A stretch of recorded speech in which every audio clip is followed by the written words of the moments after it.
나무 일주일에 3번 강의를 나가면서도 주중에는 은근히 쉬는 날이 기다려진다. 한 주일의 강의가 모두 끝나는 금요일을 그래서 나는 어느 요일보다 좋아하게 되었는지 모른다. 금요일과 토요일에는 청탁만 받아놓고 손을 대지 못했던 원고도 써야 하고 날마다 쏟아져 들어오는 기증본에 답례 편지도 내야 하기 때문이다. 그런데 내 주위에는 내가 쉬는 날을 나와 함께 손꼽아 기다리는 어른들이 몇 분 계시다. 그분들은 하나같이 연세가 높아 적적해하고 고독해 하신다. 그러신 줄 너무도 잘 알면서도 바쁘다는 핑계로 자주 문의를 여쭙지 못하니 어른들이 먼저 내 휴일을 기다렸다가 전화를 하시는 것이다. 그럴 적마다 내리사랑의 따뜻함을 배우면서도 한편 송구스러운 마음을 주체하기 어렵다. 그 어른들 중에서 제일 연세가 높은 분은 모헌 선생이시다. 올해 86이라서가 아니라 젊으실 적부터 워낙 병약했던 분이라 지금은 댁에서도 산소 호흡기에 의존하지 않고서는 꼼짝할 수 없게 되었으니 얼마나 답답하고 비감스러우시겠는가. 그러면서도 그 빛나는 감성은 아직도 퇴색할 줄 몰라 누구보다도 외로움을 느끼고 고독해 하신다. 선생을 뵐 적마다 나이가 많아질수록 감성은 무뎌지는 것인지 아니면 더 예민해지는 것인지 분간하기가 어려워진다.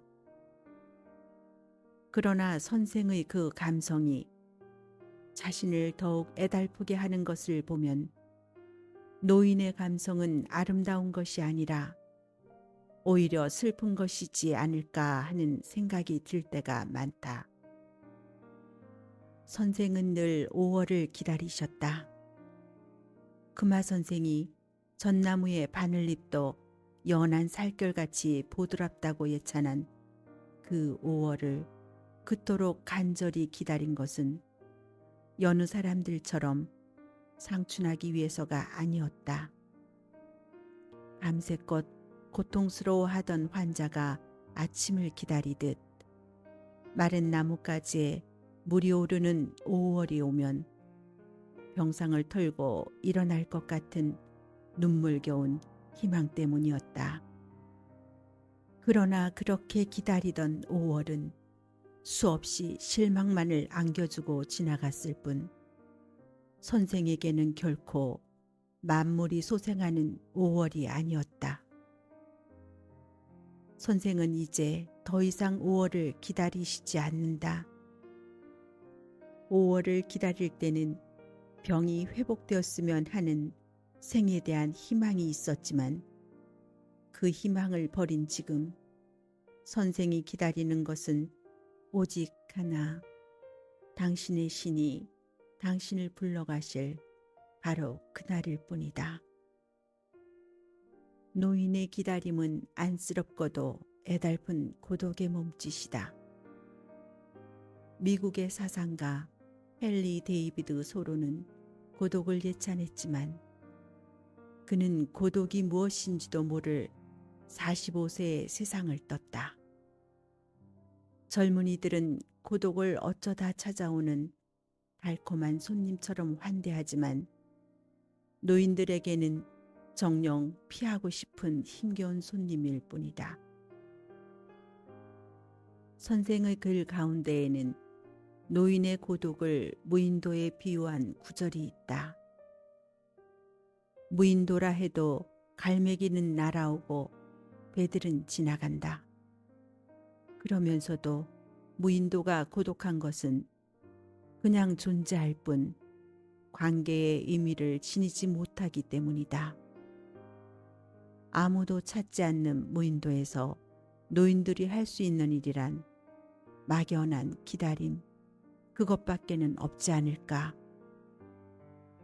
무태서 돌아올 사람을 기다리듯 밤늦게 귀가하는 손자들을 자지 않고 기다리실 때 당신의 방은 무인도나 같다. 무사람들은 섬 사람들의 고독을 알지 못한다. 존재하나 존재하지 않는 듯이 보이는 노인. 그 노인들의 고독은 결코 혼자이기 때문만은 아니다. 언제부터 식구들의 화재 속으로 들어갈 수 없음을 알게 되었을 때 노인들은 함께 있으면서 느끼는 고독이 실은 더욱 큰 고독임을 절실하게 깨닫게 되는 것이다.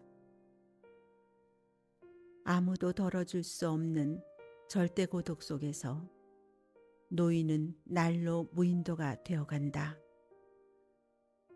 그러나 한번 떠나간 것들은 영원히 다시 오지 않는다는 것을 마음 아프게 인정하게 되면서 그 허망한 기다림의 끈도 서서히 놓아버리게 되는 날이 오게 되리라.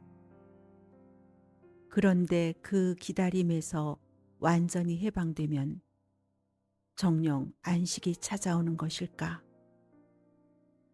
기다리는 것도 없고 그리운 것도 없게 된 노인이 맞이하는 안식. 그것은 의식의 평화가 아니라 의식의 완전한 진공 상태는 아닐까? 그래서 모헌 선생이 가장 두려워하는 것은 정작 기다림이 아니라 기다릴 줄도 애탈 줄도 모르게 되는 그 인식의 부재 상태라 하셨다.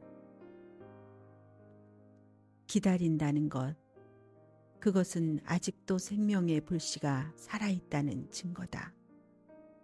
그리고 그것은 아직도 모든 것과의 관계를 포기하지 않았다는 존재의 선언이다. 그래서 노인들은 기다림에 지치면서도 그 끈을 놓지 않으려고 애쓰는 것일지도 모른다.